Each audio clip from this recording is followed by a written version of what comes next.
Good afternoon, जय श्री कृष्णा। एक तो प्रे करनी है आपको, किसके लिए पता है? आदित्य मिशन के लिए। डर गए है ना, इसीलिए तो पहले गुड आफ्टरनून किया। मैंने कहा कुछ लोग जाग रहे हैं कि नहीं जाग रहे। आदित्य मिशन सक्सेसफुली लॉन्च हो गया है और मैं भी वहीं से आ रहा हूँ, इसलिए लेट हो गया थोड़ा। प्रे करने बैठ गया ना, पता ही नहीं चला टाइम का। तो आप लोग भी प्रे कर लेना। क्लास ओवर होने के बाद 10-15 मिनट मिलेंगे आपको टेस्ट से पहले, और उसके बीच में थोड़ी प्रे कर लेना। और तब तक अपन क्या करते हैं, देखते हैं कि ग्रेविटेशन से ऊपर कैसे गया होगा, एमजीएच कैसे लगा होगा। और फिर कुछ और भी है, आज तो मैच वैच भी है, कुछ बहुत सारी चीज़ें। हाँ, वो मेरे को दिख रहा है तुम्हारे हाथों में मोबाइल।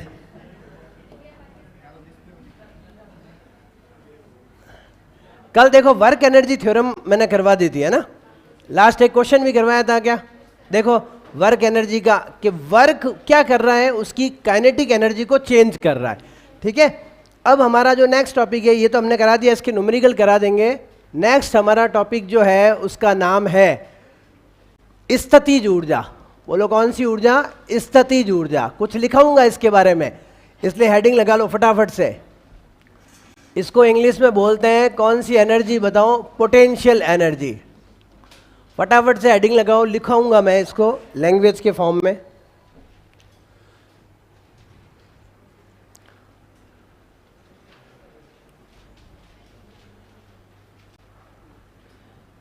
क्या होती है स्थितिज ऊर्जा, बता सकते हो? किसी वस्तु की स्थिति या उसके अभिविन्यास में जो परिवर्तन होता है, कॉन्फ़िगरेशन में जो चेंजेस होता है, उसके कारण जो ऊर्जा संचित होती है, उसे हम क्या कहते हैं? स्थितिज ऊर्जा।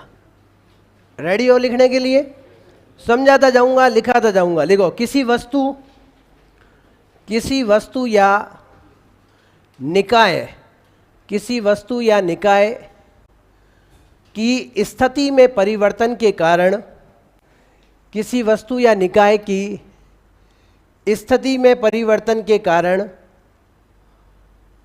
स्थिति में परिवर्तन के कारण अथवा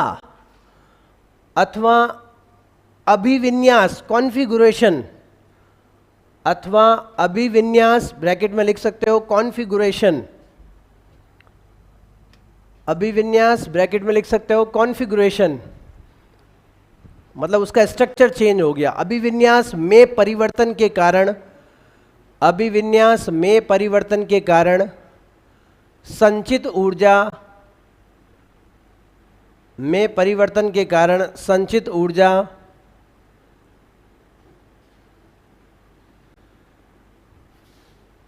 कॉमा लगा के स्थितिज ऊर्जा कहलाती है। वैसे पता ही है, खड़ीपाई भी कर सकते हो। जैसे अभिविन्यास में परिवर्तन, स्थिति में तो सब समझते ही हो आप लोग, है ना। खूब सारे ऐसे एग्जाम्पल है जो गतिज के अलग हो गए, स्थितिज के अलग हो गए। जैसे एग्जाम्पल लिखो, घड़ी में चाबी भरने, थोड़ा फास्ट लिखो, ये चीज़ें मुझे ऐसा लगता है इतना धीरे क्यों लिखा रहा हूँ मैं। घड़ी में चाबी भरने पर संचित ऊर्जा, घड़ी में चाबी भरने पर संचित ऊर्जा। आगे लिखो, धनुष की डोरी को खींचने पर, धनुष की डोरी को खींचने पर संचित ऊर्जा, धनुष की डोरी को खींचने पर संचित ऊर्जा। स्प्रिंग को खींचने पर, स्प्रिंग को खींचने पर उसके अभिविन्यास में परिवर्तन के कारण, स्प्रिंग को खींचने पर उसके अभिविन्यास में परिवर्तन के कारण संचित ऊर्जा, स्प्रिंग को खींचने पर उसके अभिविन्यास में परिवर्तन के कारण संचित ऊर्जा।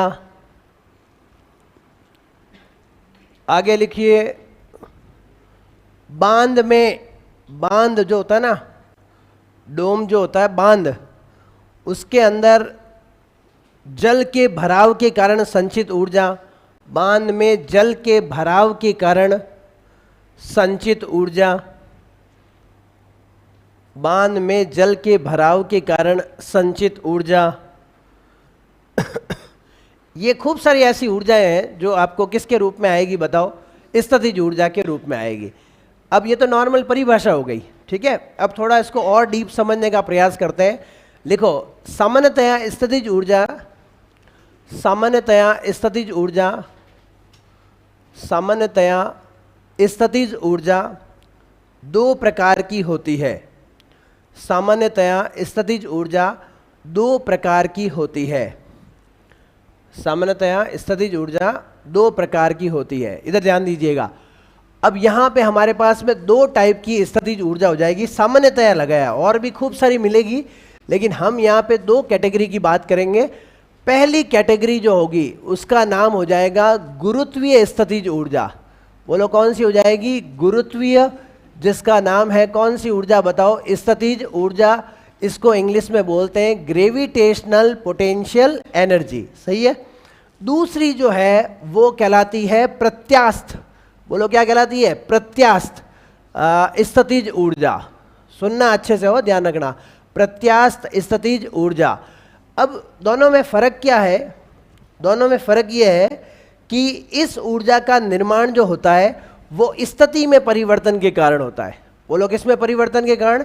स्थिति में परिवर्तन के कारण। जैसे कि स्थिति में परिवर्तन के कारण, जैसे किसी वस्तु को मैंने स्थिति बदल दी, ऊपर था नीचे आ गया, नीचे से उठा के कहाँ रख दिया बताओ? ऊपर ले गया, तो उसकी स्थिति में क्या हुआ? परिवर्तन हुआ, तो वो गुरुत्वाकर्षण के सेंस में चली जाएगी। और ये किस कारण से आता है? तो इसका ध्यान रखना आप, ये आता है किसके कारण? बोलो, अभिविन्यास में परिवर्तन के कारण। क्या होता है अभिविन्यास? उसका कॉन्फ़िगरेशन बदल दो। जैसे स्प्रिंग को खींचते हैं तो क्या उसका कॉन्फ़िगरेशन, क्या उसका शेप वैसा का वैसा रहता है या बदल जाता है? बदल जाता है। उसका कॉन्फ़िगरेशन चेंज हो गया, शेप चेंज हो गया। समझ रहे हो मेरी बात? लेकिन मैंने किसी पत्थर को उठा के नीचे से ऊपर रखा, तो बताओ पत्थर का शेप चेंज हुआ कि नहीं हुआ? नहीं हुआ। सिर्फ क्या बदली? स्थिति बदली। इसमें स्थिति नहीं बदलती है, क्या बदलता है? उसका कॉन्फ़िगरेशन बदलता है, स्ट्रक्चर बदल जाता है, स्प्रिंग को, रबड़ को। इसलिए यहां पे वर्ड मैंने काम में लिया इलास्टिक। क्या वर्ड काम में लिया? Elastic potential energy. समझ गए मेरी बात? और यहां पे मैंने क्या काम में लिया? Gravitational potential energy. ठीक है, अभी दो कैटेगरी बताई है मैंने आपको। दोनों टॉपिक में वैसे देखा जाए तो आपको बता चुका हूं फॉर्मूले क्या होता है। इन द सेंस इसका फॉर्मूला तुम लोगों को पता होगा, U बराबर, कल ही लिखाया था, क्या होता है बोलो? mgh होता है। बोलो सही है? एक। उसके बाद में मैं अगर बात करूं यहाँ स्प्रिंग के लिए, ये भी मैंने आपको पढ़ाया था, याद है आप लोगों को? स्प्रिंग हेतु मैंने बताया था कि W बराबर होता है U के, और U बराबर होता है हाफ के A स्क्वायर लिखाया था। वहां पे A नाम दिया था, लेकिन यूं अपन जनरल वे में उसको क्या नाम देते हैं? X square. समझ में आया? तो पोटेंशियल एनर्जी कितने टाइप की हुई? दो टाइप की। एक तो स्थिति में बदलाव के कारण, और एक अभिविन्यास में बदलाव के कारण। अब इसके अंदर की गहरी बातें कि ये कहाँ संचित हुई, क्यों इसकी जरूरत पड़ी, बहुत सारी थ्योरी की बातें लिखाऊंगा इसमें। कम से कम 7-8 पॉइंट आएंगे। इतना गतिज ऊर्जा जितना इजी नहीं है ये थोड़ा टेढ़ा है, इसको समझने की ज़्यादा ज़रूरत है हमें। ये 2 पॉइंट पहले समझ में आए कि नहीं आए बताओ? इसको पहले लिखो, फिर आगे चलते जाएंगे। H क्या है? वापस लिखाऊं क्या कल की तरह? H क्या है? कण या पिंड या वस्तु की सतह, फर्श, धरातल से ऊंचाई।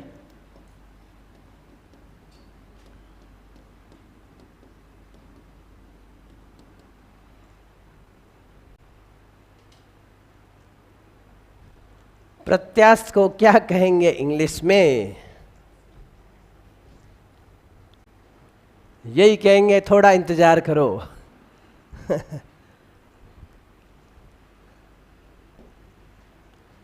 अभी बहुत सारी चीजें लिखाऊंगा, बहुत सारी चीजें आएगी इसके अंदर, तब कहीं जाके स्थितिज ऊर्जा होगी। आपने तो स्थितिज ऊर्जा को ये सोचा mgh तक पर्याप्त है, नहीं।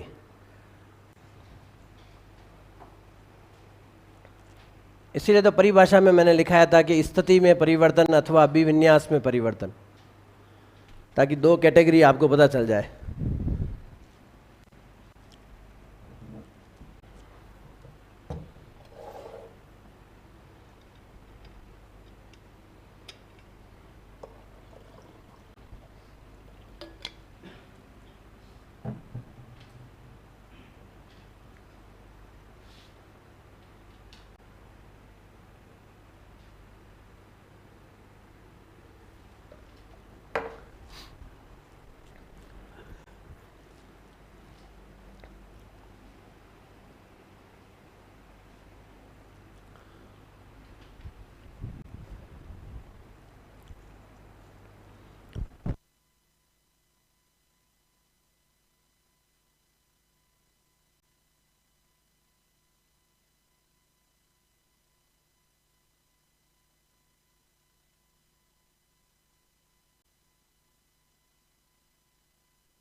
हो गया।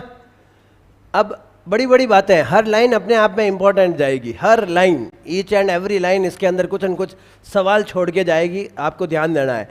लिखो, स्थितिज ऊर्जा का संचय सदैव, स्थितिज ऊर्जा का संचय सदैव, एकदम ठोक बजा के याद करना इन लाइनों को।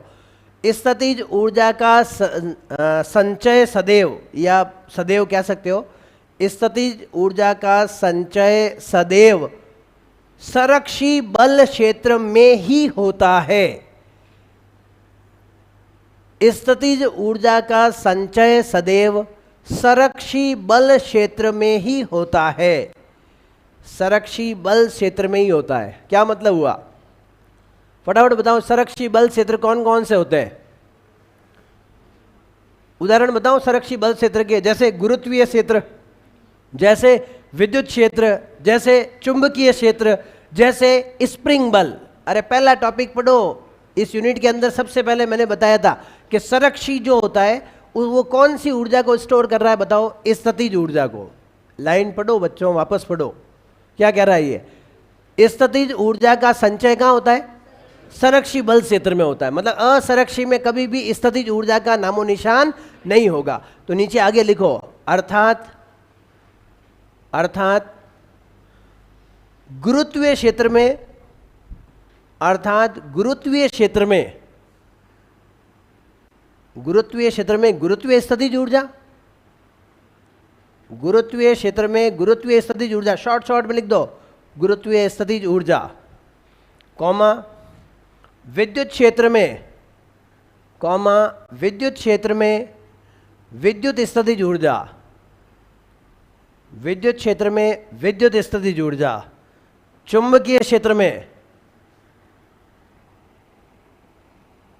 चुंबकीय स्थितिज ऊर्जा, चुंबकीय क्षेत्र में चुंबकीय स्थितिज ऊर्जा, एवं स्प्रिंग बल के अधीन, एवं स्प्रिंग बल के अधीन प्रत्यास्थ स्थितिज ऊर्जा, स्प्रिंग बल के अधीन प्रत्यास्थ स्थितिज ऊर्जा। बताओ ये चारों नाम मैं कहाँ से लाया? भाई नाम मैंने लिखाया, गुरुत्वीय लिखाया, विद्युत लिखाया, चुंबकीय लिखाया, स्प्रिंग लिखाया, कहाँ से लाया ये चारों नाम? जब मैंने इस चैप्टर की पहली क्लास शुरू कराई थी उस वक्त मैंने आपको संरक्षी क्षेत्रों के नाम बताए थे। वो चारों ही चीज़ें पोटेंशियल एनर्जी दे रही है, समझ गए मेरी बात? लास्ट लाइन बोल रहा हूँ, स्प्रिंग बल क्षेत्र में या स्प्रिंग बल क्षेत्र के अधीन प्रत्यास्थ स्थितिज ऊर्जा। तो समझ में आया? अगर सत्य असत्य कथन पूछ ले तो ध्यान रखना, असंरक्षी बल क्षेत्र के अंतर्गत कभी भी स्थितिज ऊर्जा का संचय नहीं होता। लिखाऊं या समझ जाओगे? इसी में ही होता है, इसका मतलब दूसरे वाले में तो नहीं होगा। लाइन चेंज करके लिखो, स्थितिज ऊर्जा का मान, स्थितिज ऊर्जा का मान केवल स्थितियों पर ही निर्भर करता है। स्थितिज ऊर्जा का मान केवल स्थितियों पर ही निर्भर करता है। स्थितिज ऊर्जा का मान केवल स्थितियों पर ही निर्भर करता है, अर्थात पथ पर निर्भर नहीं करता, अर्थात पथ पर निर्भर नहीं करता। ये लाइनें मैं कहाँ से बोल रहा हूँ? संरक्षी वाले टॉपिक की लाइनें बोल रहा हूँ। अर्थात पथ पर निर्भर नहीं करता। लाइन चेंज करके लिखो,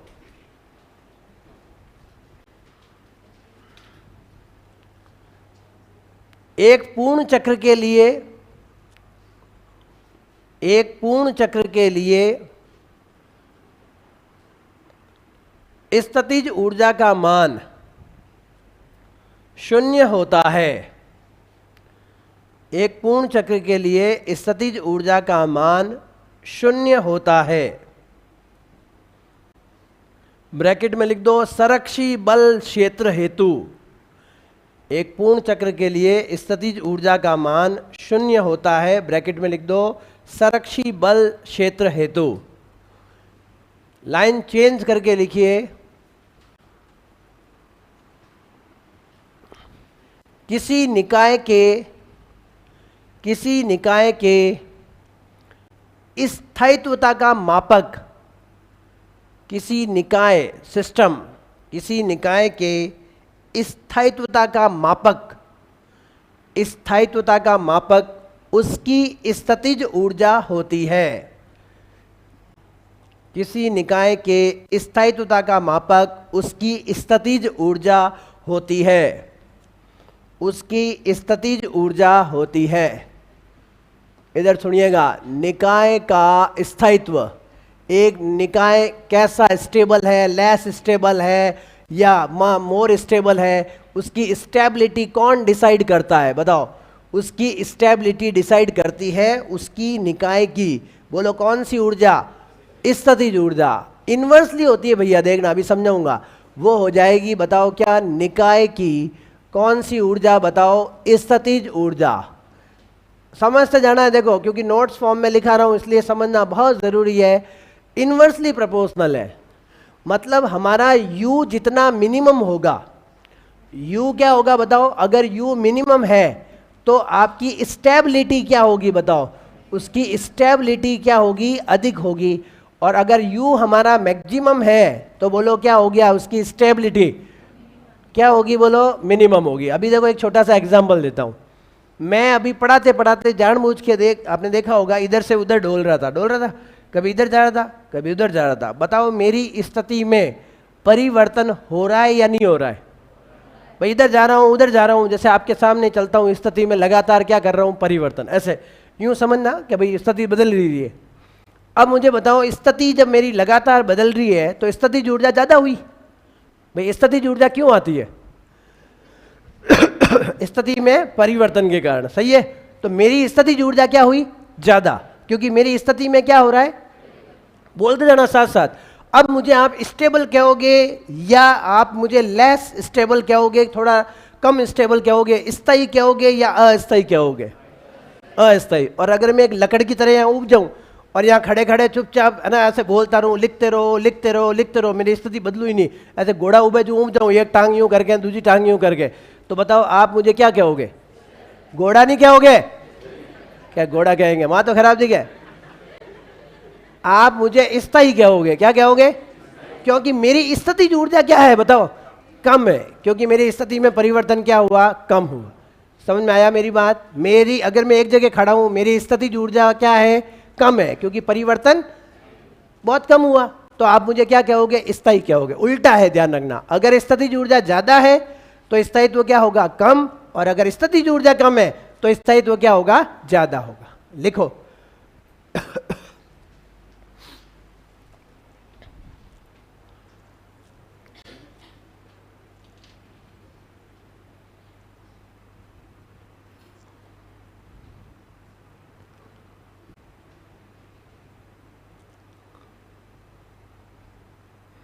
एक दो लाइनें और लिखा दूं स्थितिज ऊर्जा में, ताकि आप नाराज नहीं होगे।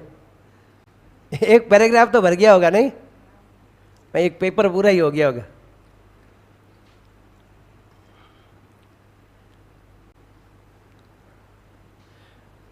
कंपटीशन लेवल के लिए इतना ध्यान रखना जरूरी है, वरना तो क्या होता है कि एक फॉर्मूला ही पढ़ते हैं हम लोग, क्या होता है कि U बराबर mg, उसके आगे काली भीत है।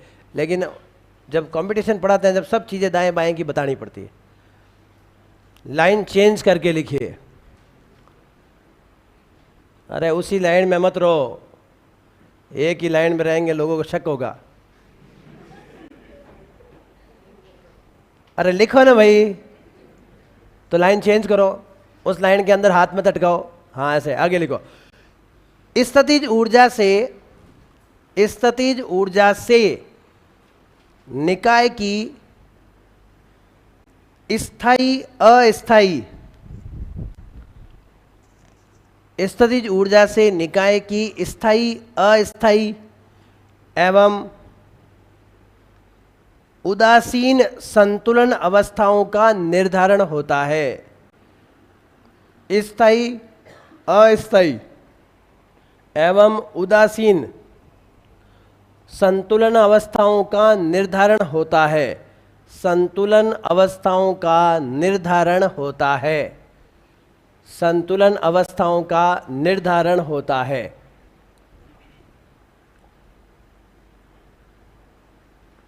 फिर लाइन चेंज करके लिखिए,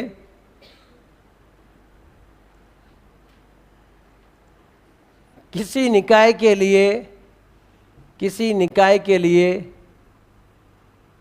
किसी निकाय के लिए स्थितिज ऊर्जा एवं स्थितिज ऊर्जा एवं संरक्षी बल के मध्य, स्थितिज ऊर्जा एवं संरक्षी बल के मध्य निम्न संबंध होता है, के मध्य निम्न संबंध रिलेशन होता है। F बराबर, याद रखना, minus D you upon D x, ये रिलेशन होता है, नेगेटिव होगा, ध्यान रखना। F बराबर क्या होता है, minus D you upon D x. इस फॉर्मूले से क्या लिखने की जल्दबाजी है, समझना कोई चाहता ही नहीं है, बहुत दुख की बात है। ये U क्या है बताओ, ये U है निकाय की कौन सी ऊर्जा, स्थितिज ऊर्जा, सही है। निकाय की कौन सी ऊर्जा, स्थितिज ऊर्जा। अगर मैं इस स्थितिज ऊर्जा का अवकलन करूं, बताओ किसके सापेक्ष अवकलन करूं, स्थिति के सापेक्ष, है ना। ये स्थिति के सापेक्ष यहाँ पे क्या हो रहा है बताओ, अवकलन हो रहा है, समझ रहे हो मेरी बात। यू एक्स क्या है बताओ, स्थिति है, तो उस स्थिति के सापेक्ष क्या हो रहा है, अवकलन। और उस अवकलन का ऋणात्मक मान बताओ किसके बराबर होता है, तो आप कहोगे उस संरक्षी बल के बराबर होता है। तो आपको मैंने क्या समझाया कि स्थितिज ऊर्जा आएगी किस क्षेत्र में बताओ, संरक्षी क्षेत्र में, संरक्षी बल में। तो इस बल के अधीन अगर आपको फॉर्मूला पूछे तो F बराबर माइनस डी यू अपॉन क्या होता है बोलो, डी एक्स होता है। एक बात, अगर आपको इससे ये समझना है कि कार्य के साथ क्या संबंध हुआ, तो आप इसको ऐसे भी लिख सकते हो, देखो डी यू बराबर हो जाएगा माइनस एफ गुणा में क्या हो जाएगा बोलो, डी एक्स। और इसको हम लोग क्या कह सकते हैं बताओ, d U is equal to minus of क्या हो गया, डी डब्ल्यू। ये कार्य और स्थितिज ऊर्जा में संबंध हो गया। किए गए कार्य का ऋणात्मक मान, किए गए कार्य का कौन सा मान, ऋणात्मक मान किसके बराबर होता है बोलो, स्थितिज ऊर्जा में परिवर्तन या स्थितिज ऊर्जा के बराबर होता है तो कार्य ही ना, वो भी कल वाला भी कार्य ही था और ये भी क्या है, कार्य। लेकिन वो कार्य में सब बलों का योगदान था और इसमें सिर्फ किस बल का योगदान है, संरक्षी बल का योगदान है। ठीक है, लिखो, ये सूत्र आपको याद करना पड़ेगा, F बराबर minus D you upon D x. हाँ, विपरीत होता है, अभी बताएंगे आपको। प्रारंभिक स्थिति से वो अंतिम ले जाता है, जबकि वो अंतिम माइनस क्या होता है, प्रारंभिक, इसलिए ये उल्टा चलता है।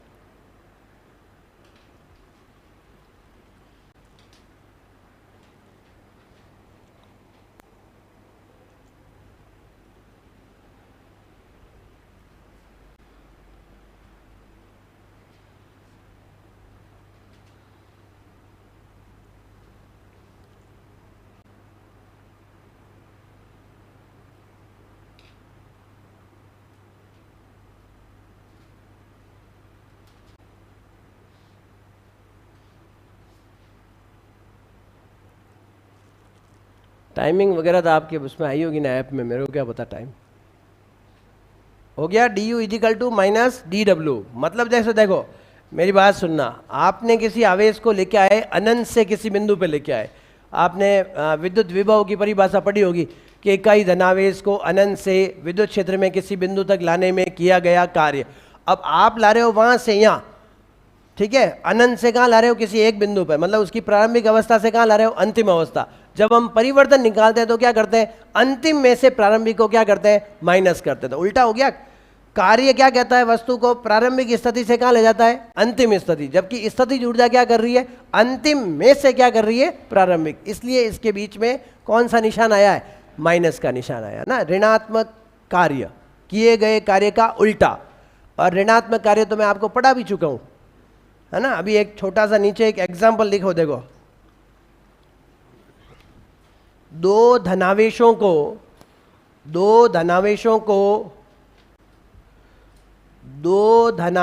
को एक दूसरे के समीप, अभी आपको इस ऋणात्मक की बात पता चलेगी। दो धनावेशों को एक दूसरे के समीप कुछ दूरी पर रखकर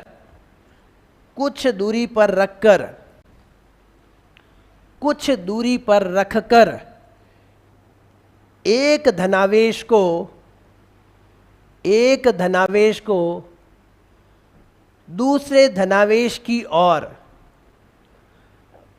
गति कराने में, एक धनावेश को दूसरे धनावेश की ओर गति कराने में किए गए कार्य का, अब बताओ, एक धनावेश है, सुनो मेरी बात, 1 + Q1 है, और इसके समीप आपने दूसरा क्या रख दिया, मान लो प्लस कोई दूसरा आवेश रख दिया Q2। मैं कह रहा हूं किसी एक को दूसरे की तरफ ले जाओ, क्या आसान होगा ले जाना? क्यों?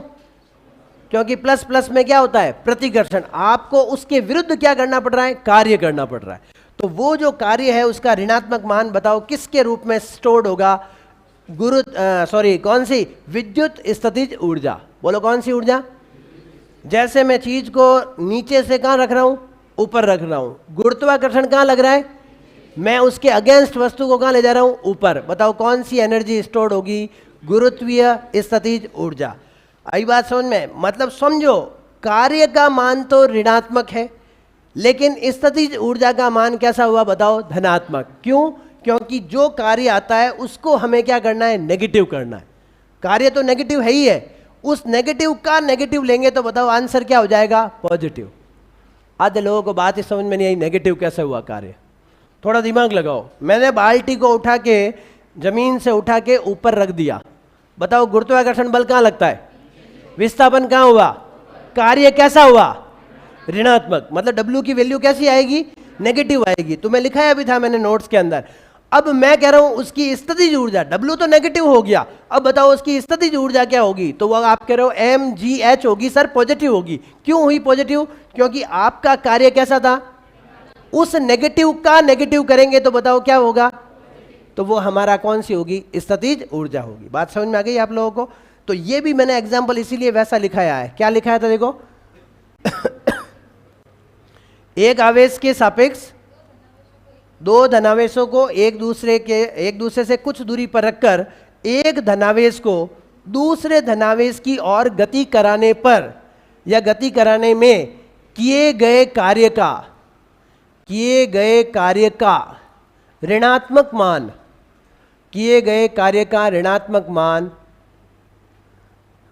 उनके मध्य विद्युत स्थितिज ऊर्जा के रूप में संचित होता है। किए गए कार्य का ऋणात्मक मान विद्युत स्थितिज ऊर्जा के रूप में संचित होता है। विद्युत स्थितिज ऊर्जा के रूप में संचित होता है, मतलब हर चैप्टर में आएगा ये टॉपिक, कहीं नहीं चूकेगा। गतिज ऊर्जा सब जगह आए नहीं आए, लेकिन ये जरूर आएगा, क्योंकि स्थायित्व तो यही बता रहा है। इसका फॉर्मूला आगे जाके मैं पढ़ाऊंगा आप लोगों को, Q1 Q2 अपॉन किसके बराबर होता है, R के। ये डायग्राम बना के लिख सकते हो, याद रहेगा कभी। मतलब मैंने आपको एक और ऊर्जा पढ़ा दी, बोलो कौन सी, विद्युत स्थितिज ऊर्जा। लिखो,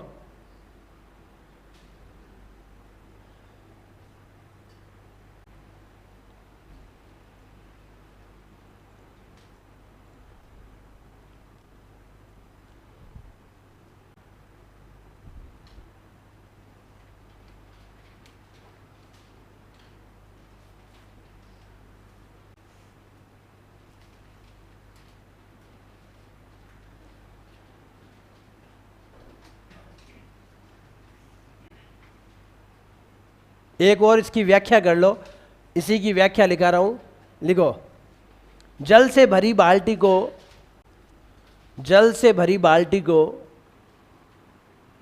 ताकि कभी 6 महीने बाद भी पढ़ोगे तो समझ में आ जाएगी चीज। जल से भरी बाल्टी को फर्श से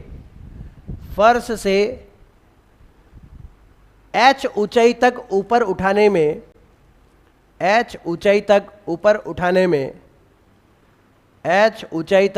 उठाने में गुरुत्वीय बल के अधीन किया गया कार्य, बताओ कितना होता है, गुरुत्वीय बल के अधीन किया गया कार्य माइनस mgh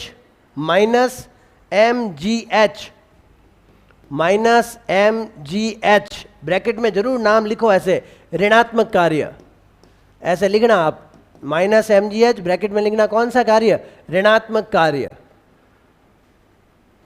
माइनस mgh होता है। जबकि अब समझ गए कार्य का मान कैसा हुआ, नेगेटिव। अब बताओ स्थितिज ऊर्जा कैसी होगी, उसका नेगेटिव मतलब क्या हो गया, पॉजिटिव। जबकि उसमें संचित स्थितिज ऊर्जा, जबकि उसमें संचित स्थितिज ऊर्जा लगा दो, जबकि उसमें संचित स्थितिज ऊर्जा प्लस mgh होती है, जबकि उसमें संचित स्थितिज ऊर्जा प्लस mgh होती है। अब ये चीज अगर क्लियर नहीं हुई हो तो 1 मिनट के लिए सब पढ़ लो और मेरे से कुछ पूछ लो। ये सब जो लिखा है वो सब पढ़ लो और मेरे से कुछ पूछ लो, क्योंकि मेरा स्थितिज ऊर्जा लगभग ओवर हो गया है। अरे पढ़ने का क्या है, मैं भी कुछ पढ़ लूँ, इनके कमेंट पढ़ लूँ, जितने तुम लोग भी पढ़ लो।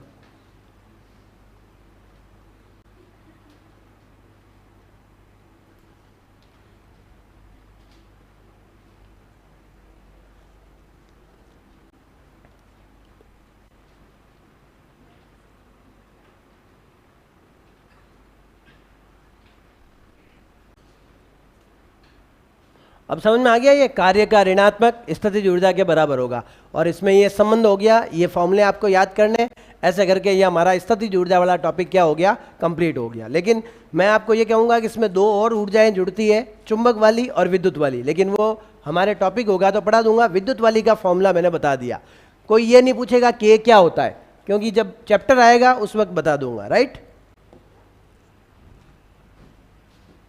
चलो हमारे पास में अब हमारा नेक्स्ट टॉपिक आएगा जिसका नाम है यांत्रिक ऊर्जा संरक्षण नियम। बोलो क्या आएगा, यांत्रिक ऊर्जा, या 1-2 फॉर्मूले में आपको स्प्रिंग रिलेटेड 1-2 और बता देता हूं जो कई बार कंपटीशन में सवाल पूछते हैं। स्प्रिंग में संचित, सुन लो इधर 1 मिनट, स्प्रिंग में संचित कौन सी ऊर्जा बताओ, प्रत्यास्थ कौन सी ऊर्जा बोलो, स्थितिज ऊर्जा। टॉपिक पहले करा चुका हूं लेकिन थोड़ा अलग फॉर्म में चलूंगा, थोड़ा और ज़्यादा इसको डीप पढ़ाने की कोशिश करूंगा। स्प्रिंग टॉपिक जब भी आए, इधर सुनो पहले, जब भी स्प्रिंग नाम का टॉपिक आए एक बात हमेशा ध्यान रखना, स्प्रिंग बल कहते ही 2 बातें जरूर जोड़ देना कि एक तो ये कौन सा बल है बताओ, परिवर्ती बल है, और इसके साथ साथ ये एक कैसा बल है बताओ, संरक्षी बल है। अब मुझे बताओ संरक्षी से तुमने क्या इंडिकेट किया कि सर अगर इसके अधीन कोई बंदा कार्य करता है तो वो स्थितिज ऊर्जा का संचय करेगा। ये खुद कह रहा है कि जब मैं तुझे आशीर्वाद देता हूं कि तू किसी न किसी रूप में स्टोर्ड हो जाएगा। बताओ किस रूप में स्टोर्ड होगा, स्थितिज ऊर्जा। याद हो गया अब तो, संरक्षी संरक्षण करता है जबकि असंरक्षी क्या करता है, बर्बाद करता है, और बर्बाद करेगा तो स्टोर्ड होने का सवाल ही नहीं, बॉडी से तो जुड़ा हुआ नहीं, वो तो खत्म हो गया। अब आपको मिला आशीर्वाद स्प्रिंग बल का, तो बोलो फॉर्मूला याद किया गया सबने, F बराबर क्या होता है, जल्दी जल्दी बोलो, kx। क्या फॉर्मूला याद करना है, F बराबर kx। और अगर मैं कह रहा हूं स्प्रिंग में संचित ऊर्जा हो रही है तो वो कौन सी ऊर्जा हो जाएगी, तो आप कहोगे स्प्रिंग में कौन सी ऊर्जा का संचय होता है, स्थितिज ऊर्जा। किसके कारण होता है, स्थिति में परिवर्तन या विन्यास में परिवर्तन। बोलो विन्यास में परिवर्तन होता है। स्प्रिंग में क्या होगा, क्या बोलते हो, मतलब पीछे पीछे बोल जाओगे कुछ भी यूं और मैं सुन भी लूंगा तुम्हारी। अभिविन्यास, कॉन्फ़िगरेशन चेंज होता है। स्प्रिंग को खींचते हैं ना तो उसका शेप, थोबड़ा जो होता है वो क्या हो जाता है, चेंज होता है, अलग ही लुक उसका नजर आता है कि नहीं आता है। तो U बराबर क्या हो गया, बोलो हाफ kx²।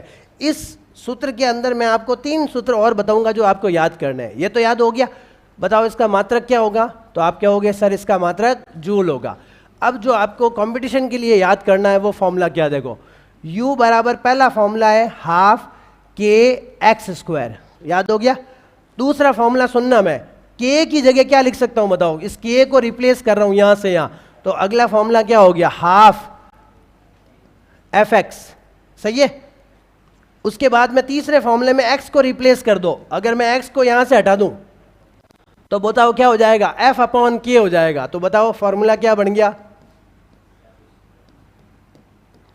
ये 3 फॉर्मूले याद कर लेना, स्प्रिंग का जब भी सवाल आए तो आप क्या करोगे, ये 3 फॉर्मूले याद करोगे। बोलो क्या क्या। ये सूत्र का यूज कब होगा बताओ, जब प्रश्न में किसकी चर्चा हो, kx चर्चा। इस सूत्र का यूज कब होगा बताओ, जब प्रश्न में किसकी चर्चा हो, fx चर्चा हो। गुड। और इसका यूज कब होगा, जब बताओ f डैश k या k डैश f की चर्चा हो, kf चर्चा। बोलो कौन सी चर्चा, kf चर्चा। अभी सवाल कराऊंगा तीनों के, अभी तीनों टॉपिक पे एक एक क्या कराऊंगा, सवाल कराऊंगा, पता लग जाएगा। ये आए कैसे, पता लगा क्या, यस राधे तो रट्टी। यहाँ पे k को हटाया तो k बराबर क्या होता है बताओ, f अपॉन x।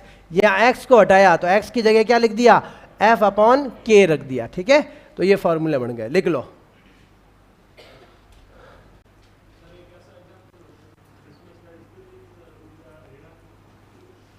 आएगा। अभी चार्ज अगर नेगेटिव ले लेता, Q1 Q2 लिया ना, उसमें अगर दोनों पॉजिटिव पॉजिटिव की जगह एक इलेक्ट्रॉन नेगेटिव ले लो, एक धनावेश और एक ऋणावेश ले लो, नेगेटिव हो जाएगा। सब होती है इसमें, नेगेटिव पॉजिटिव जीरो। वहां पे एक लाइन लिखाई थी हमने, क्या गतिज ऊर्जा में क्या लिखाई थी, गतिज ऊर्जा सदैव पॉजिटिव होती है। इसमें क्या लिखाएंगे, तीनों ही हो सकती है।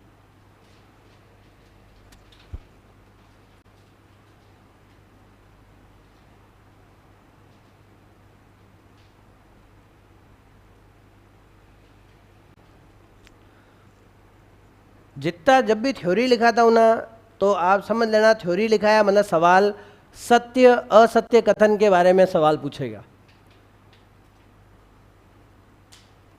निम्न में से स्थितिज ऊर्जा के बारे में सत्य कथन है या सत्य है, असत्य छांटिए, ऐसा करके पूछ सकता है।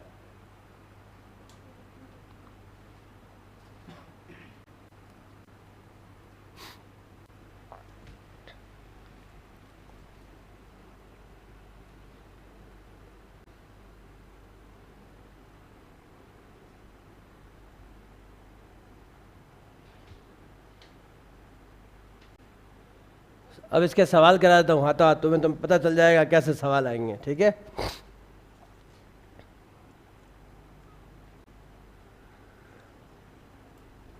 अनुपात पूछे तो भी तैयार रहना। अनुपात का मतलब होता है वो वाला फॉर्मूला काम में लेके रेशियो लेना है। ठीक है, जल्दी जल्दी जल्दी लिखो।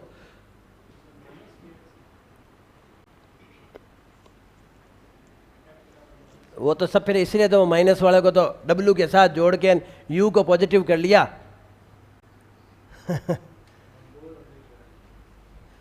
वो आएगा नेगेटिव, तो सही कह रहा है, ये आएगा क्योंकि जब आप स्प्रिंग बल लोगे तो आएगा, लेकिन उसका W नेगेटिव आएगा।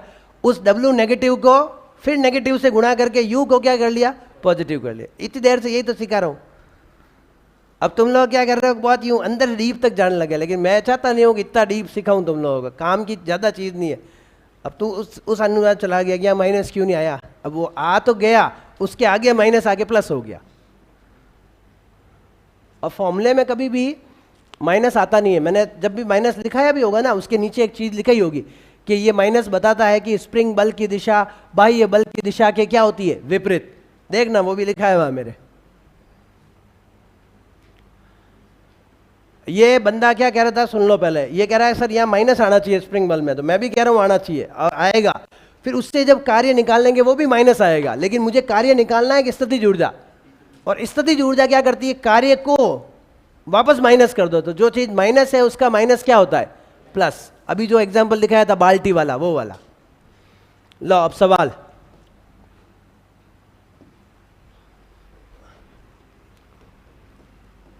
दो स्प्रिंगों को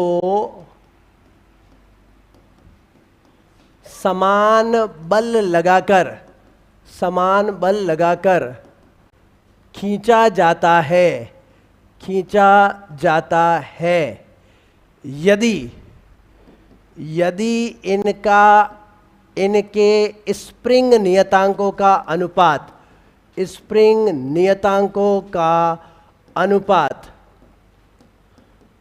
1:2 हो तो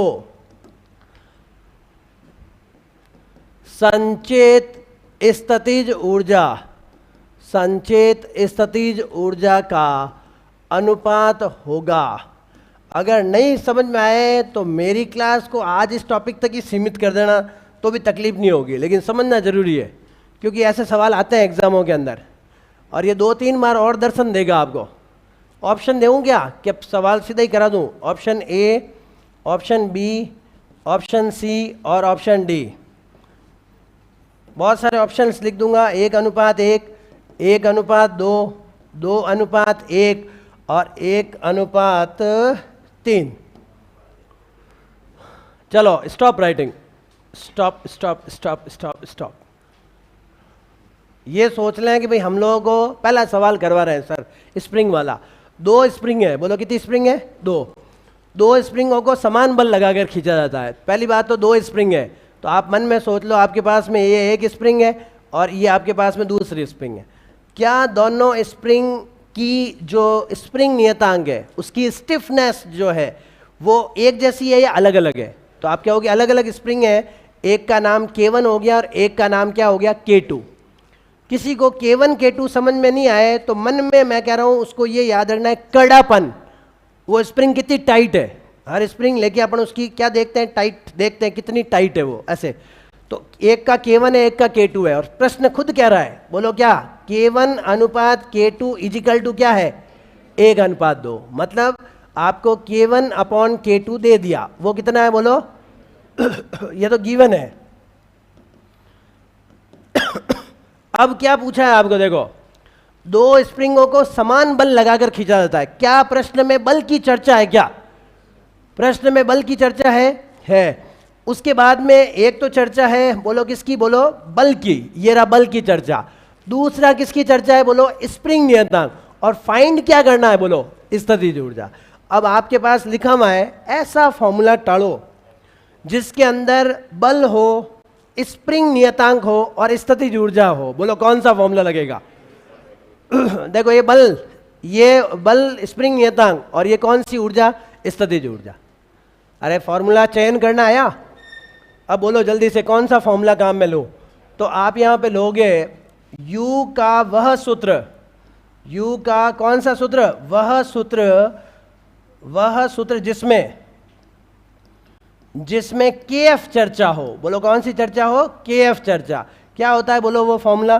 तो आप कहोगे सर वेरी सिंपल है, U बराबर होता है F²/2K। सही है। अब बल के बारे में सवाल क्या कह रहा है, पढ़ो बल के बारे में क्या कह रहा है। बल को उसने कह दिया दोनों के लिए बल का मान क्या है, तो समान चीज कभी भी अनुपात में काम में नहीं आती, कट जाती है। अब आपको पूछा, दोनों का अनुपात पूछा है, बोलो U1/U2। बिल्कुल इजीली बोलो, बताओ पहले स्प्रिंग के लिए तो बल कितना है, बोलो F²। पहले स्प्रिंग का स्प्रिंग नियतांक बोलो K1, सही है। डिवाइड बाई, बोलते रहो फटाफट, ये हो गया F² सेम रहेगा, और डिवाइड बाई क्या हो गया 2K2। लास्ट स्टूडेंट को ये पता चल रहा है कि नहीं चल रहा है, F दोनों में सेम क्यों हुआ, है ना? महाराज बोलो, महाराज तो कहीं धुनी ताप है बैठ बैठा। F दोनों का समान है, बोलो सही है ना, इसलिए दोनों में सेम लिया। तो बताओ क्या कैंसिल हुआ, F², 2 से 2 गया। बोलो आंसर क्या आया, K2/, और बताओ हमारा ऑप्शन क्या हो जाएगा, 2/1, इसका उल्टा हो जाएगा। तो सही उत्तर कौन सा हुआ, लिखो।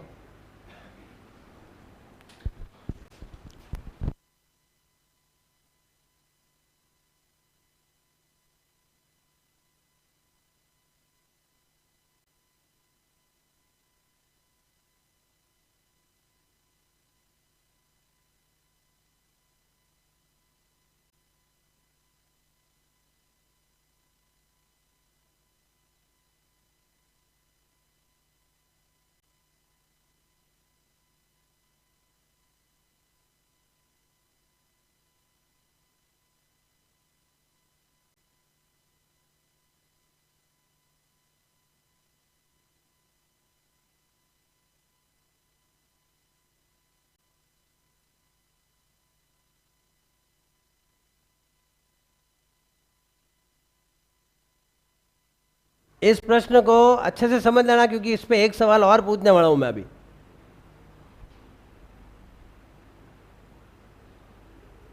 और उसका जवाब कौन देता है देखूंगा मैं, इसी में लिखाऊंगा उपरोक्त प्रश्न में।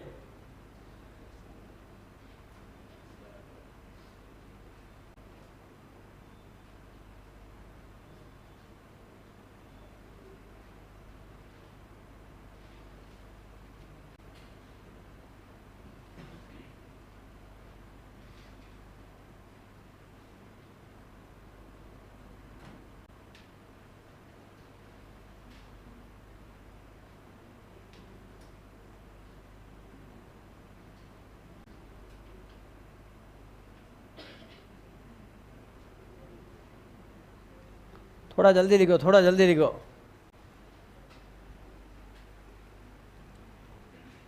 मतलब सवाल ऐसे ही आएंगे, आपको सिर्फ ढूंढना है कि किस में किसकी चर्चा हो रही है, कौन सा फॉर्मूला लाना है। बस उतना पता लग जाएगा तो आप फॉर्मूला का चयन कर लोगे, आराम से उनको समझ लोगे।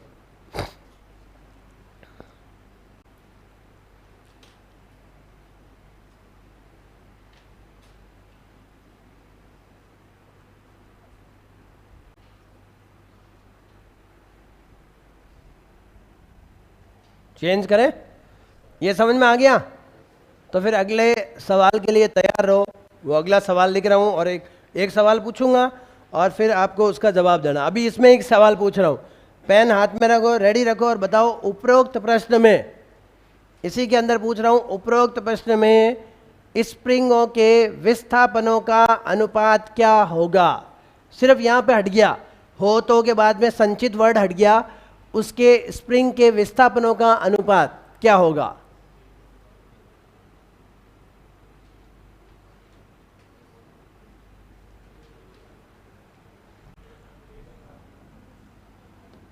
इतना आसान होता पूछता थोड़ी, मैंने ध्यान है तो खोटा बताओ रे। उपरोक्त प्रश्न में मतलब सवालों को रटना जानते हैं, नया सवाल तो कुछ कर ही नहीं सकते। उपरोक्त प्रश्न में स्प्रिंग में संगत विस्थापनों का अनुपात होगा, विस्थापनों का अनुपात होगा। क्या पूछा है बताओ पहले तो इस सवाल में। सब कुछ सवाल वैसा वैसा, देखो एक एक लाइन पढ़ रहा हूं आपके लिए। सवाल में ये कह रहा है कि एक तो पहले F नियत है, सही बोला, बल क्या है बोलो, नियत। दूसरा बोलो K1/K2 किसके बराबर है, जल्दी बोलो, 1:2, यही दिया हुआ है। और पूछा गया है, बताओ क्या पूछा गया है, आपको पूछा गया है कि x1/x2 क्या होगा। कौन सा फॉर्मूला लगेगा, F बराबर kx वाला, F बराबर, अब यह यू का क्यों लगा रहे हो, अब यू का टॉपिक थोड़ी पढ़ाया मैंने, बोलो कौन सा। अरे F बराबर kx भी तो है ना, निकालो इस टॉपिक को जल्दी से, मैं स्लाइड निकालू नहीं दो। कितनी जगह बॉक्स बनाए मैंने, 2 जगह। वो देखो F बराबर kx और इधर क्या है, u बराबर ½ kx²। इन दोनों से तो ये बने, तो ये भी फॉर्मूला यूज हो रहा है, ये भी यूज हो रहा है। क्या u का फॉर्मूला काम आएगा क्या, क्योंकि u तो मैंने पूछा ही नहीं है। तो बोलो चर्चा किस चीज की है, यहां सवाल में चर्चा आ रही है, देखो चर्चा है, बोलो किसकी, बल जिसको बोलते हैं F, K, x चर्चा, सही है। और कौन सा फॉर्मूला लगेगा, जल्दी जल्दी बोलो, F बराबर kx। क्या पूछा है मुझसे, बोलो क्या पूछा गया है, x, तो x बराबर क्या होता है, बोलो F/K, ये मुख्य सूत्र हुआ। अब बताओ हमारे यहाँ पे x1/x2 बराबर क्या होगा, जल्दी जल्दी बोलो। पहले स्प्रिंग के लिए तो ऊपर F ही रहेगा, अपॉन क्या आएगा, नीचे बोलो F/। कई स्टूडेंट तो यूं घायल हो रहे हैं कि सर ये F1 क्यों नहीं लिखा, कई स्टूडेंट कह रहे हैं F2 क्यों नहीं लिखा। समान है, सवाल कह रहा है भाई मैं कौन होता हूं, बोलो कौन ऊपर कौन नीचे, K2/K1, बोले तो आंसर क्या आएगा, वही लिखो।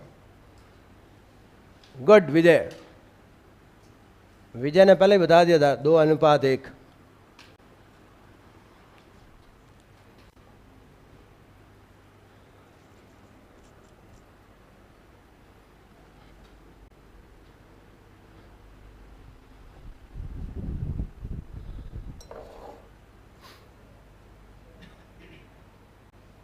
तो ना उल्टा कैसे बताया,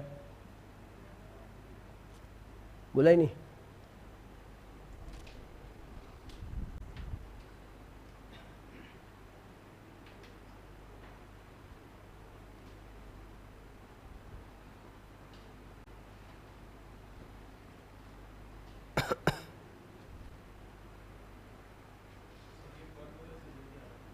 है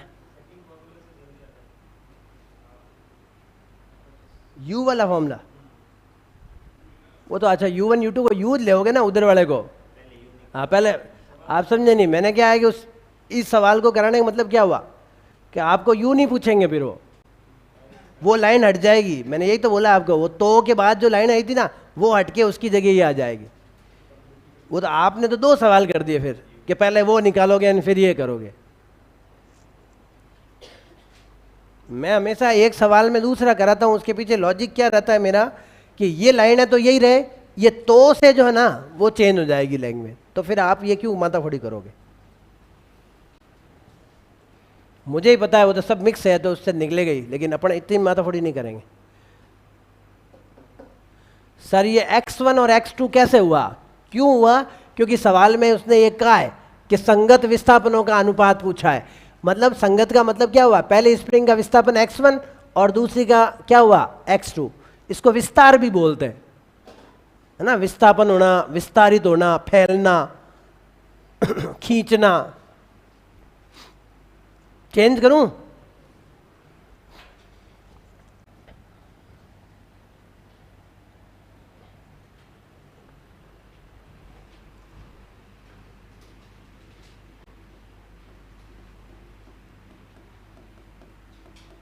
दो स्प्रिंगें समान धातु से बनी है, 2 स्प्रिंगें समान धातु से बनी है। यदि इनके विस्तार क्रमशः 3 सेंटीमीटर एवं 4 सेंटीमीटर हो तो संचित स्थितिज ऊर्जा का अनुपात होगा, संचित स्थितिज ऊर्जा का अनुपात होगा।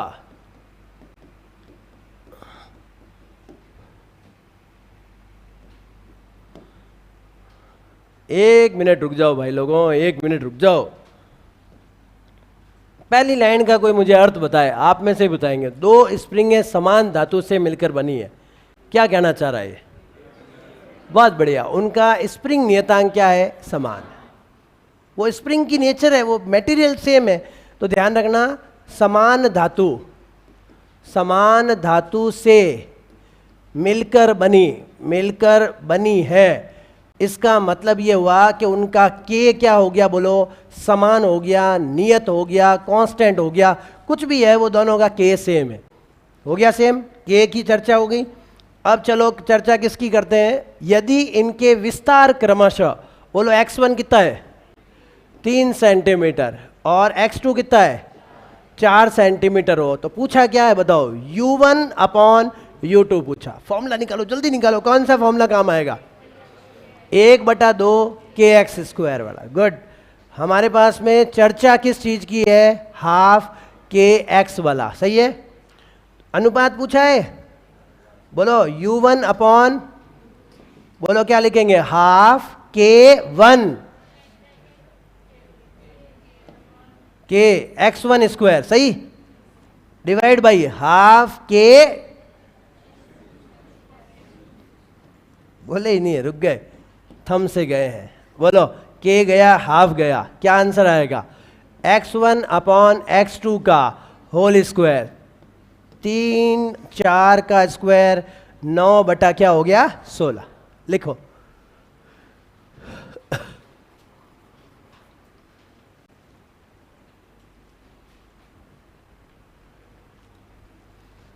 समझ में आ रही है बातें कि नहीं आ रही है, आनी जरूरी है, नहीं तो फिर मुश्किल हो जाएगी।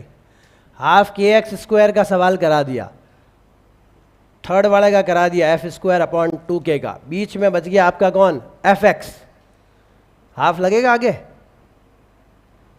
फॉर्मूले में लगता ही है कहीं अटेम्प्ट देके।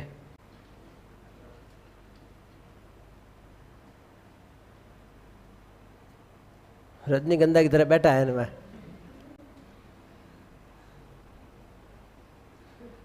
लिख नहीं रहा है, नाराज है, नाराज है क्या मेरे से, सब्जेक्ट से नाराज मत होना,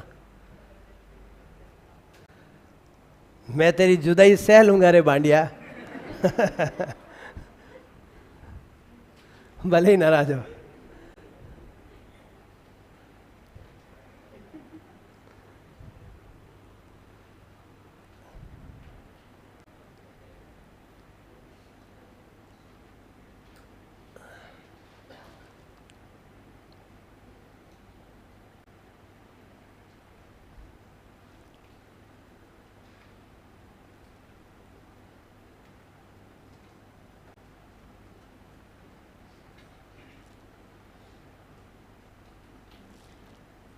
चलें आगे सवाल।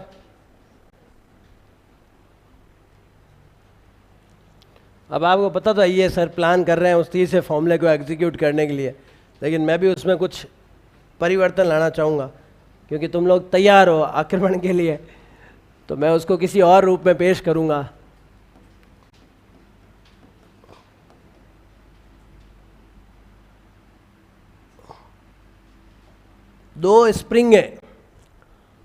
दो स्प्रिंगों के लिए बात हो रही है और दो स्प्रिंगों पर क्रमशः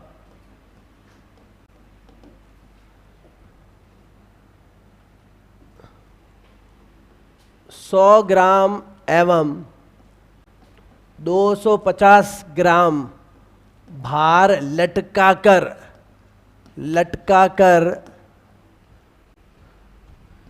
विस्तारित किया जाता है।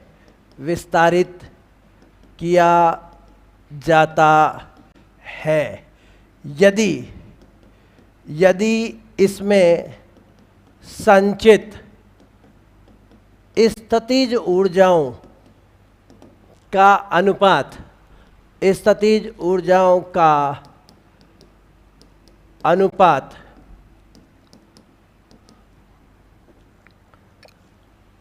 1:3 हो तो इनके विस्तारों का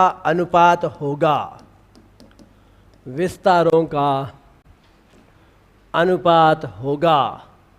जानबूझ के मैंने आपको इनविटेशन दिया है टफ सवाल पे, प्लेटफॉर्म बदला है मैंने, है ना, पता चल गया मैंने बैट्समैन की पहले ही मैंने वो क्या कहते हैं भांप लिया, उसको रीड कर लिया कि ये ज़रूर आगे आके बॉल खेलेगा, तो मुझे पता है कि आप लोग आगे आके बॉल को उठाने की कोशिश करोगे, मैंने पहले ही भांप लिया और अचानक ऐन वक्त पे मैंने क्या किया, बॉल की डायरेक्शन को बदल दिया, उसकी स्पिन को चेंज कर दिया, क्योंकि मुझे पता था आप फॉर्मूले को क्या लेके तैयार हो। चलो आओ मैं ही करवा दूं, करोगे? करो।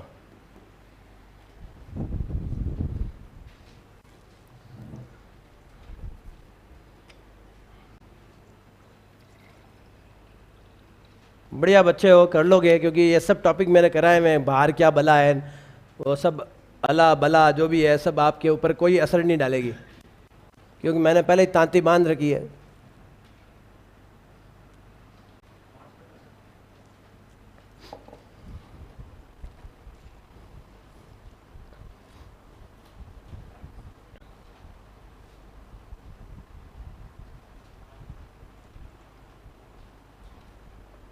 मैं तो कुछ और ही सोच रहा था, क्या आएगा? 5 बटा 6 आएगा पक्का? अच्छा हाँ, 2.5 और 25 बटा 30 हुआ, x1 अपॉन x2 निकला, किसके आया 5 बटा 6?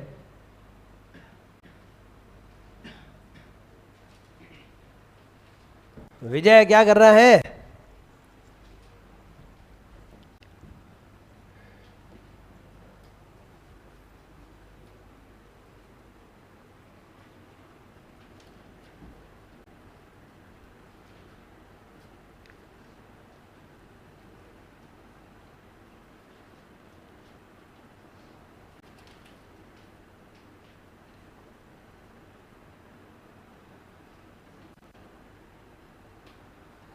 बचपन की एक कहानी याद आती है कि कागा मूषक टोपी ले ली, बैठा नीम की डाली पर। याद है? पढ़ी हुई है? नहीं पढ़ी? इतने पुराने बच्चे नहीं हो। नहीं, एक वो एक टोपी ले लेते हैं, उसकी राजा की टोपी ले जाता है, फिर वो हाँ बहुत लंबी स्टोरी है कि उससे कटवाऊँ उससे बढ़वाऊँ, सांप के पास जाता है। वो ऐसी कुछ मेरे को इनको देख देख के याद आती है, आज की पीढ़ी को देख देख के ये मेरी पीढ़ी को चेंज करने कहाँ से आ गया ये। अच्छा हाँ बोलो बोलो फटाफट आंसर बोलो। इतना टिपिकल आंसर निकाल के बैठा है 1.1173। इतना भी लेट पैदा, मतलब इतना जल्दी पैदा नहीं हुआ मैं 1.173 को। मेरी डेट ऑफ बर्थ बता रहा है क्या? आंसर बता रहा है 1.173। ऐसा आंसर थोड़ी आएगा, रेशियो में भी आएगा।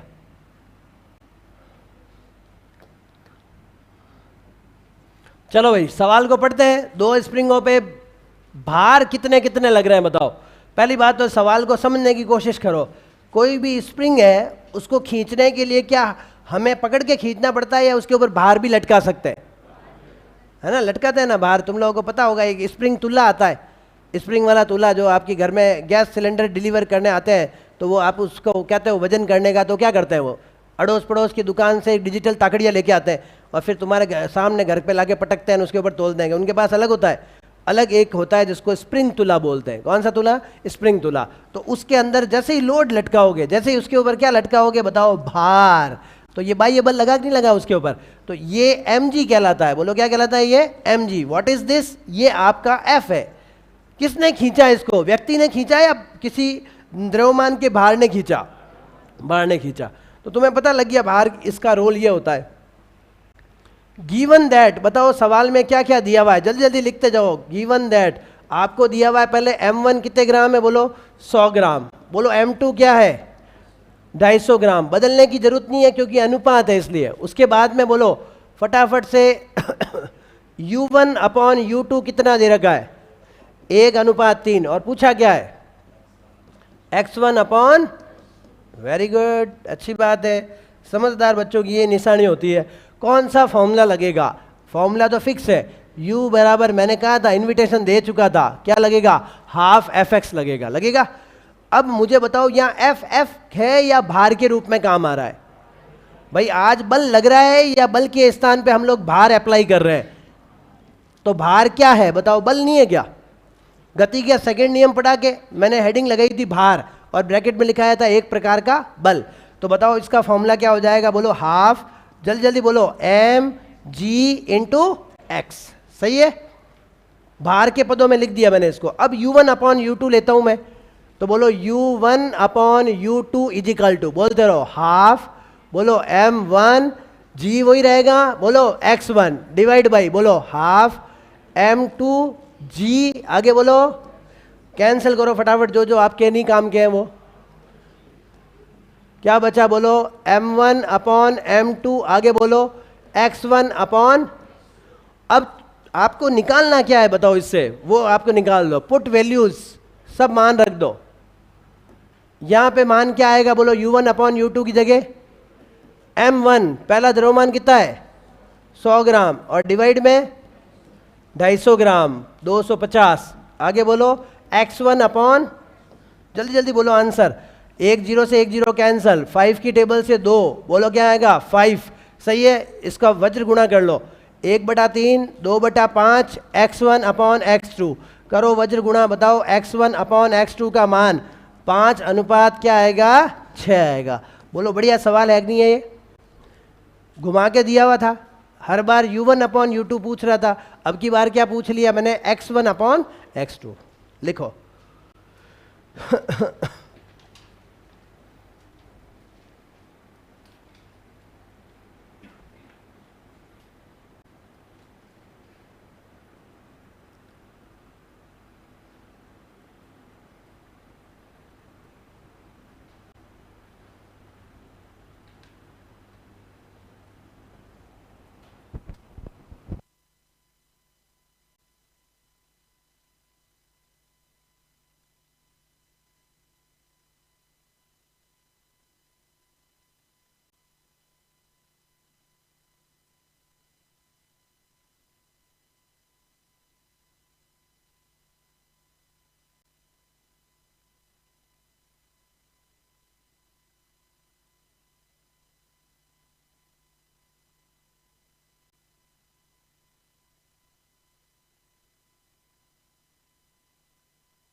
एक टॉपिक बचा है, पावर। देखो शुरुआत कार्य से हुई, परिवर्ती बल, नियत बल, संरक्षी, असंरक्षी ऊर्जा, गतिज ऊर्जा, गतिज ऊर्जा के अंदर सब करा दिए, गिरता हुआ, संवेग के साथ संबंध, उसके ग्राफ, ये सब क्वेश्चन हो गए हमारे।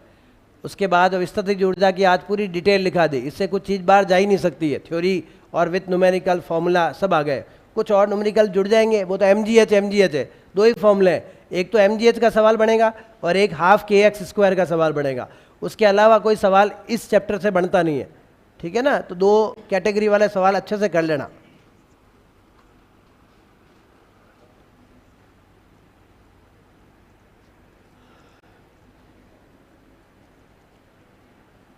एक चीज याद आ गई,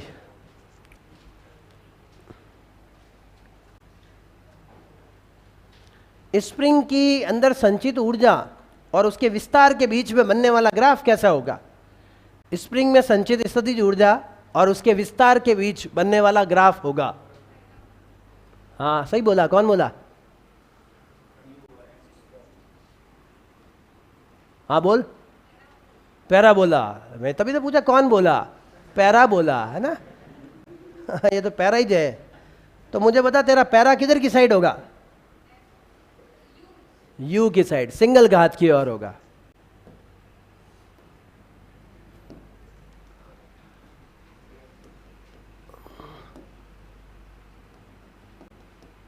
स्प्रिंग में संचित कौन सी ऊर्जा बताओ?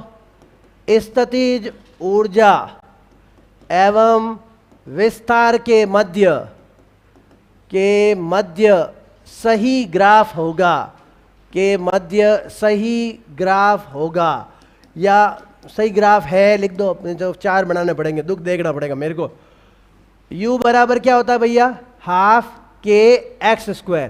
भाई k तो फिक्स है ना, ये तो k तो क्या होता है किसी भी स्प्रिंग के लिए? नियत है। वो धातु पर निर्भर करता है। बोलो किस पे?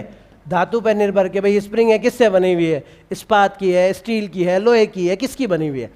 अब बताओ u इज डायरेक्टली प्रोपोर्शनल किसके हुआ? x² हुआ, सही है।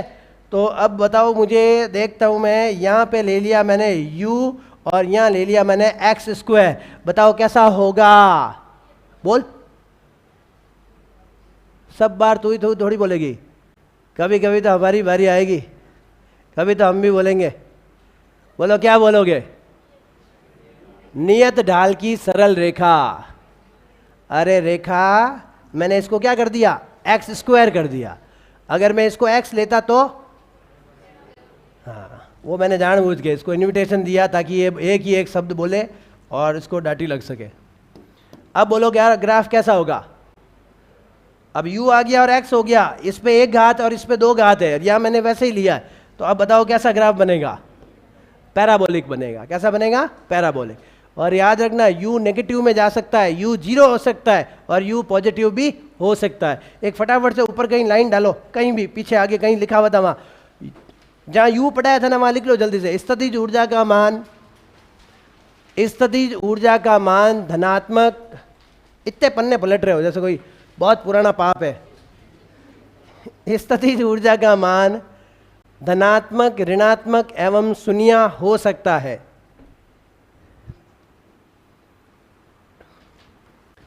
स्थितिज ऊर्जा का मान धनात्मक, ऋणात्मक एवं शून्य हो सकता है। लिख दिया? गतिज ऊर्जा में तो कल लिखाया था मैंने, और कुल ऊर्जा में वहां लिखाया था, याद है तुम लोगों को जब मैंने ऊर्जा पढ़ाई थी उस वक्त। तो अब सब कुछ आ गए, ये समझ गए होंगे आप लोग। ये ग्राफ बना लो ताकि मैं फिर आगे की बात करूं यांत्रिक ऊर्जा संरक्षण नियम की।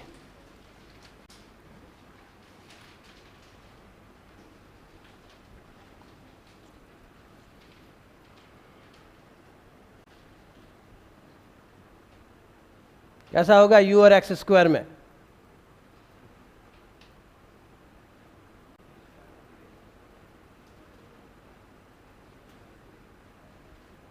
u और x² में नियत ढाल की सरल, दोनों डायरेक्टली है ना, u और x²। तो u और x में उसकी घात डबल होती है, वेरिएशन थोड़ा अलग हो जाता है।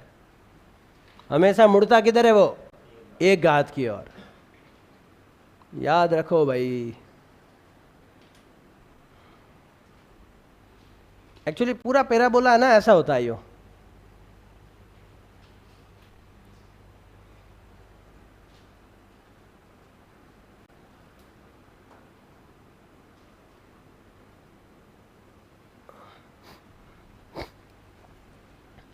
मतलब अब तुम लोगों को देखो, एक तो ग्राफ बनाना, ग्राफ की ढाल, ग्राफ का क्षेत्रफल, ऐसे ग्राफ के सवाल, ये सब अब तुम लोग, मान लो मैं किसी टॉपिक में भूल भी जाऊं, नहीं लिखवा पाऊं, वैसे मैं 99% याद रखूंगा, मुझे जहाँ जहाँ जरूरत है जैसे सवाल आता है लिखूंगा। लेकिन अगर नया सवाल भी आ जाए तो तुम लोगों को चिंतित होने की जरूरत नहीं है, ये सब चीज़ें, कॉन्सेप्ट वही रहेंगे। ये फैक्ट डाटाज मैंने लिखा है जो हर फॉर्मूले में एप्लीकेबल होंगे। चेंज करें? हैं, ऐसा कैसे हो गया? अच्छा, वो बीच में लिखा दिया क्या? चलो ठीक है, कोई बात नहीं, तुम्हें तो पता ही है। ये कर लिया था क्या? नहीं किया था? बाकी है लिखना? कहाँ से बाकी रह गया? तो फिर भी तुम्हें कहना था ना, अक्सर बिचू आप ग्राफ बना दे, लिखो। लिख लिया ना? मेरी परीक्षा ले रहे। 5:6 नहीं लिखा? किसके बाकी है?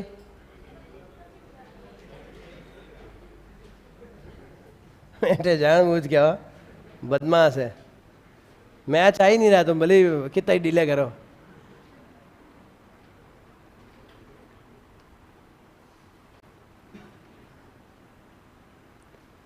फॉर्मूला बता दिया था, बाकी दो के लिए लिखना है तो m अलग है और x अलग है, g तो सबके लिए सेम ही रहता है।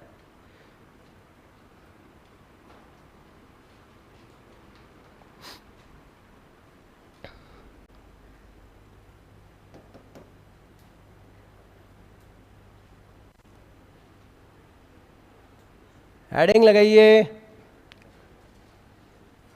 यांत्रिक ऊर्जा संरक्षण नियम। फटाफट से हेडिंग, जिसका नाम है यांत्रिक ऊर्जा संरक्षण नियम।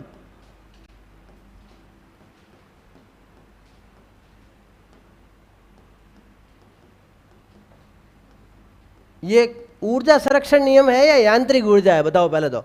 एक कुल ऊर्जा होता है, कुल ऊर्जा तो सदैव संरक्षित रहती है, लेकिन यांत्रिक ऊर्जा का संरक्षण होना कोई गारंटी नहीं है। ये शर्तों पे चलती है, ये जिंदगी किस पे चलती है? शर्तों पे। और कुल ऊर्जा वाला तो हमेशा सुरक्षित होगा ही होगा, लेकिन मैं अभी कुल ऊर्जा की बात कर रहा हूँ या यांत्रिक ऊर्जा की बात कर रहा हूँ। यांत्रिक ऊर्जा कहते किसको है?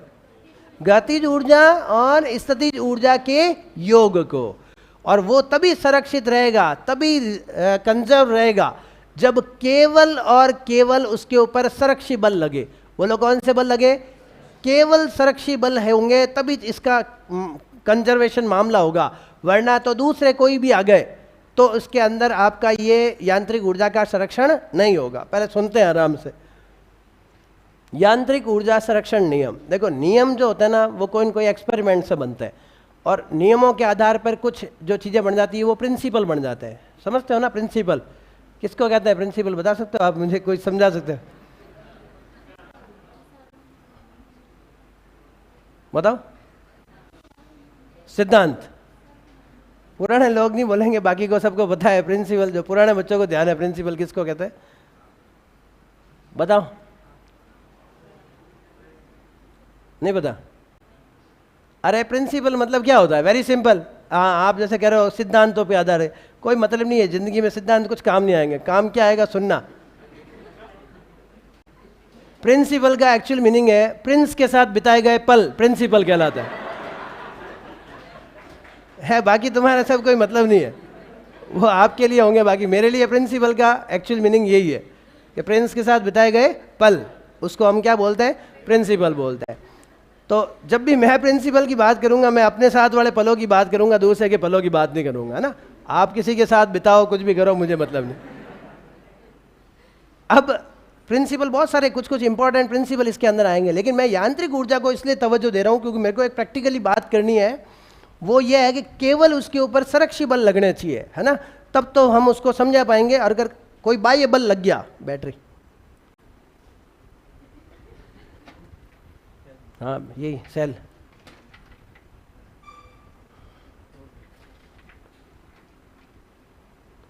देखो मान लीजिए ये कोई वस्तु जो है फ्री फॉल हो रही है, गिर रही है ना अंडर ग्रेविटी। अभी मैं आपको पूछ रहा हूं इसके ऊपर कौन सा बल लग रहा है, कौन सा बल लग रहा है? जितना सोचना है सोच लो। क्या किसी ने इसके ऊपर बाह्य बल लगाया क्या? एक नहीं लगाया। अच्छा, इसके ऊपर सरकसी गुरुत्वाकर्षण बल लग रहा है क्या? हाँ। क्या वायु का कोई घर्षण भी है क्या? है, अभी तो है ही है। इसका मतलब मुझे एक तो बाह्य बल को हटाना है, क्योंकि बाह्य बल लगने से यह बाह्य बल लग गया। ये क्या लगा बताओ? बाह्य बल। अरे बीच में लगा दिया ना मैंने बाह्य बल। या मान लो ये गिर रहा था, ऐसे फ्री फॉल हो रहा था और मैंने इसको ऐसे कर दिया, क्या लग गया बताओ? ये बीच में बाह्य बल लग गया, रजिस्ट कर दिया मैंने इसको। एक तो बाह्य बल नहीं लगना चाहिए, कोई इंटरफेरिंग बाह्य बल नहीं होना चाहिए। केवल कौन मौजूद है? केवल कौन? भाई ग्रेविटेशन कोई जरूरी नहीं है। केवल कौन से बल होने चाहिए? संरक्षी बलों की उपस्थिति में किसी निकाय की यांत्रिक ऊर्जा सदैव क्या रहती है? संरक्षित रहती है, ना तो बढ़ती है ना घटती है। ना तो घर्षण होना चाहिए, ना कोई विरोधाभास, ना कुछ ऐसा होना चाहिए, ना कोई इंटरफेरिंग बाह्य बल होना चाहिए। सिर्फ संरक्षी रहेगा तभी तो संरक्षण होगा। अगर कोई इंटरफेरिंग कर दिया तो फिर तो आपको पता ही है वो संरक्षित नहीं रहेगा। लिखो, यदि किसी वस्तु पर केवल संरक्षी बल उपस्थित हो, यदि किसी वस्तु पर केवल संरक्षी बल उपस्थित हो, यदि किसी वस्तु पर केवल संरक्षी बल उपस्थित हो, अर्थात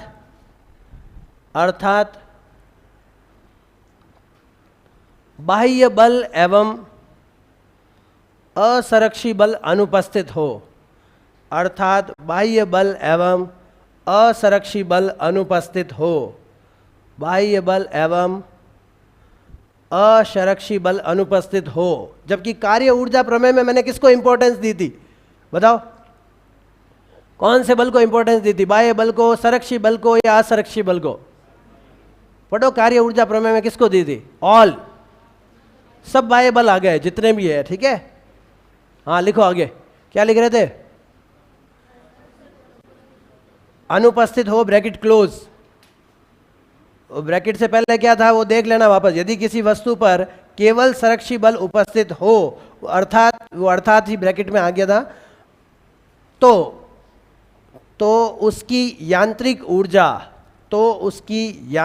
ऊर्जा सदैव नियत अथवा संरक्षित रहती है।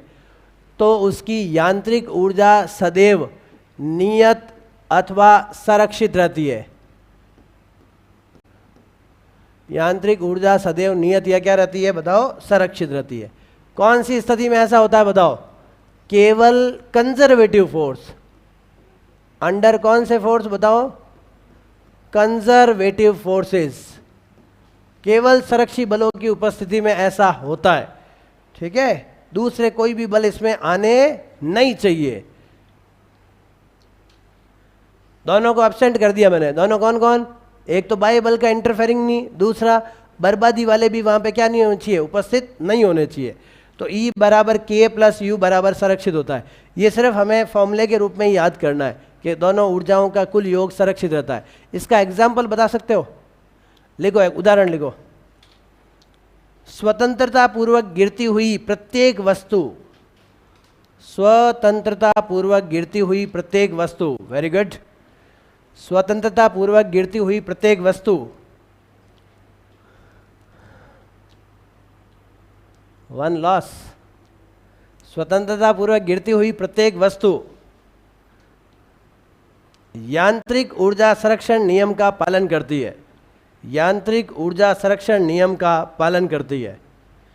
स्वतंत्रता पूर्वक गिरती हुई प्रत्येक वस्तु यांत्रिक ऊर्जा संरक्षण नियम का पालन करती है।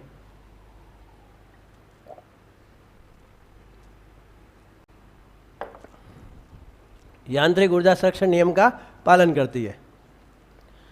क्या होता है बताओ? जैसे जैसे गिरती जाएगी गतिज ऊर्जा तो क्या होगी?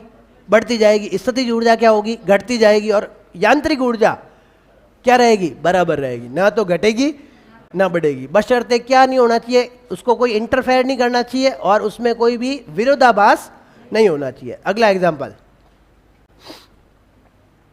सरल आवर्त गति कर रहा प्रत्येक पिंड सरल आवर्त गति, ब्रैकेट में लिख दो SHM, सरल आवर्त गति, ब्रैकेट में लिखो SHM, सिंपल हार्मोनिक मोशन, सरल आवर्त गति कर रहा, सरल आवर्त गति कर रहा प्रत्येक पिंड यांत्रिक ऊर्जा संरक्षण नियम का, यांत्रिक ऊर्जा संरक्षण नियम का क्या करता है?